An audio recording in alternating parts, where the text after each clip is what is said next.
Hi, this is Alicia from God's Hand and Mind Life Coaching Service.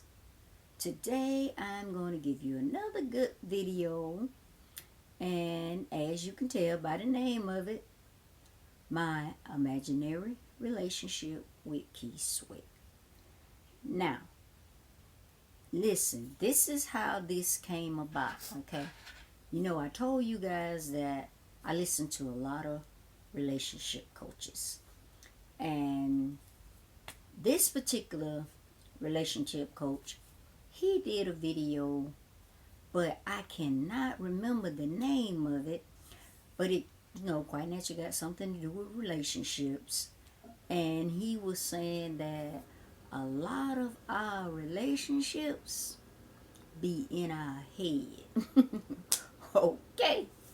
So, with that being said, I always go back and I look into my relationships and I try to see where, I was in my head with my relationships.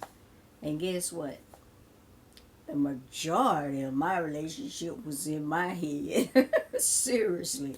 Because I was just in love with the idea of being in love. I wasn't in love with the person. I was in love with the idea of being in love. So a lot of my relationships, I think I kind of dreamed them or imagined them. Didn't realize it until, like you say, somebody got to shine the light on you in order for you to know what's what. So here it is. I'm going to tell you how you can be in your head with your relationships, okay? And it all started back when I'm going to say I was like in high school. So I'm going to say like 17, 18 years old. Okay, I had started listening to Keith Sweat. And Keith Sweat made songs like Merry Go Round. That was my favorite song that he did. And he made Make It Last Forever. He did, what other ones he did? Oh, I Would Never Do Anything to Hurt You. I mean, you know the songs that he sung in, the earliest songs I'm saying. I fell in love with the songs because where the songs that he was singing were where I was in my life at that time. And I connected the songs to Keith Sweat. And this is how I did it. When I was listening to him, I got all into his songs. I learned all of them. I had all of them. Okay? And when I would tell my girlfriends about him, I hear them talk about him, they would say, oh, he begging, that old begging Keith Sweat. Even the guys would say that. Oh, begging Keith Sweat. And you know what I tell them? Oh, I love the way he begged. You know what I'm saying? So I never heard neither one of the young ladies that, I was running around with, I never heard them say they was in love with him. I always heard them say, they liked his music. So some kind of way, in my mind, I connected Keith Sweat to the music. So what I would do, I internally, it wasn't on the outside. I didn't wear a shirt, a picture of him on my shirt. You know what I'm saying? Go around and say, oh, I love Keith Sweat, this, that, like the groupies be doing. No, it wasn't like that. It was within me. I put it in my mind that Keith Sweat was my man. And the music that he was singing this music. Put it like, we were singing it to each other because to me, it was like me and him was in the same place. We could feel each other pain, you know what I'm saying? So that's how I took it. And for years, I was in love with Keith Sweat and Keith Sweat music. But, I didn't go around just, like parading it. I just said, whenever I hear that, I'll be playing it and somebody be like, oh, that old begging Keith Sweat. I love the way he begged. I told the guys that and I told the women that, right? Okay. Now, I didn't realize that I had put this in my heart like this. Well, no. I take that back. I didn't know I had put this in my mind like that.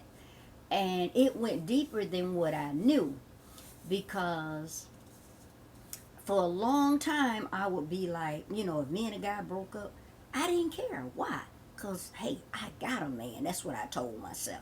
I got a man, which was Keith Sweat with his music. And I would go listen to his music, and hey, those guys was forgotten about fast as they came in, because I wasn't in love with them. I was in love with being in love. You understand what I'm saying? So I had a man. That's what I told in my mind. So like I said, it went on for years, on up into adult, and one of my co-workers, when I started working, one of my co-workers used to listen to his radio station. I didn't know he had well, not a radio station, but he was on radio.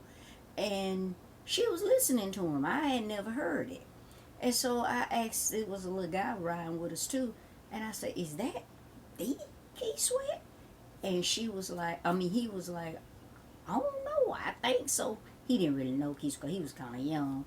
And when my coworker got back in the car, I was like, is that the Keith Sweat?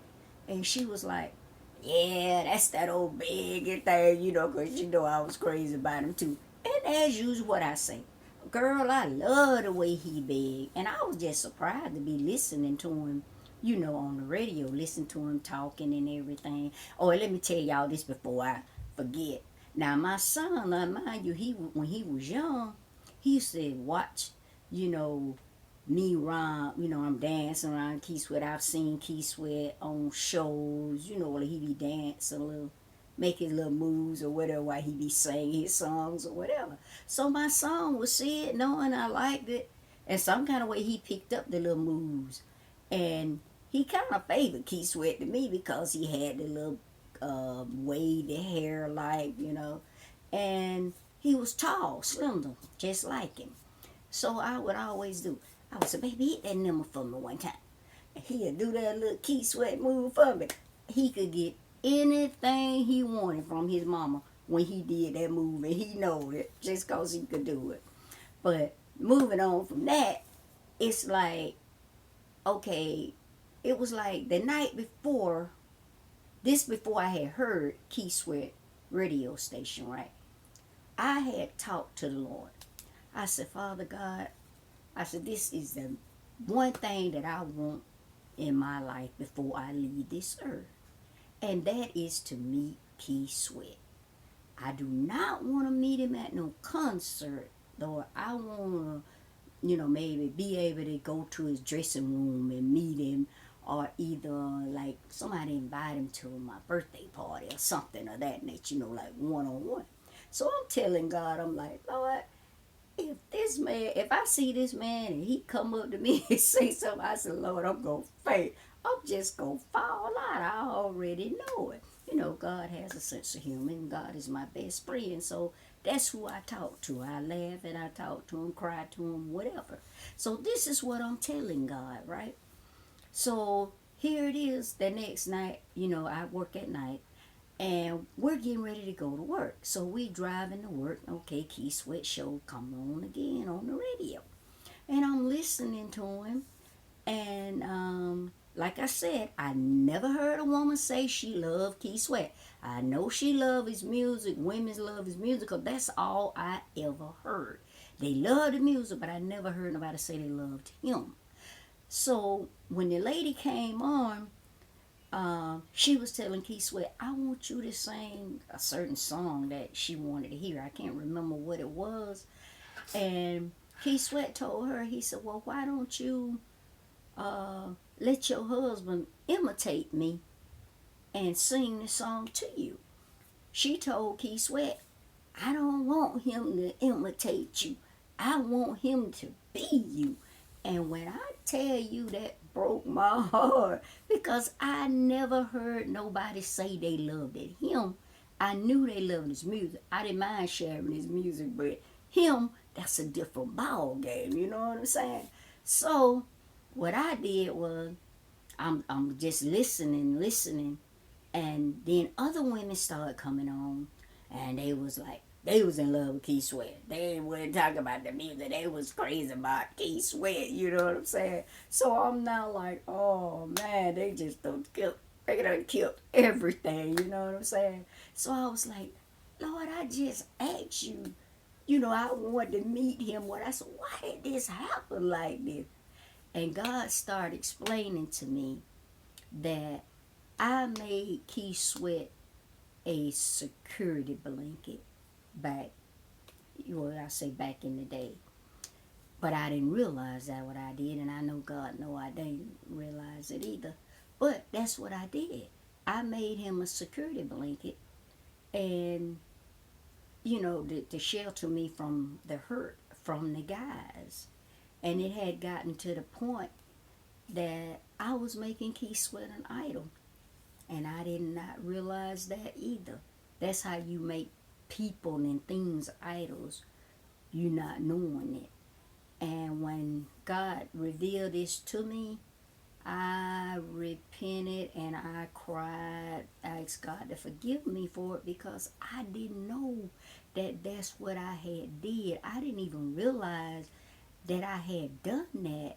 You know what I'm saying? And that just lets you know that you can get stuff in your head and think that is real. You know what I'm saying? A lot of women's do that. Just like